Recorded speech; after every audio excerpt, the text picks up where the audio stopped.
o'z-o'zidan bizni ham u mavzuda nima o'ylashimiz va nima tushunishimiz, nima ma'lumotimiz borligini o'zimiz ham bir test qilib ko'rgandek bo'lamiz.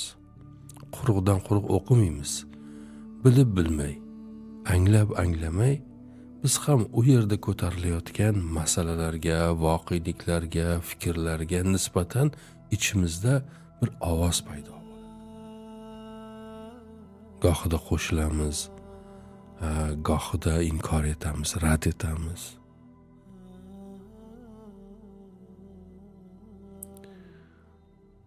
Quloq deydi, ko'z ko'rmagan narsalarni eshitadi deydi. Qarang, quloq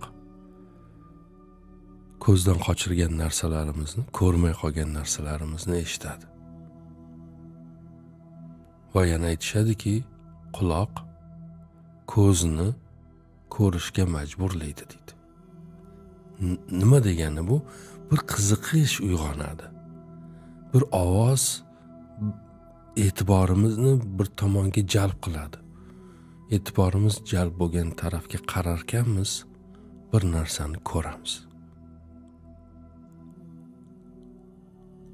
Buni endi ma'naviy olamga o'tkazib tushunaylik.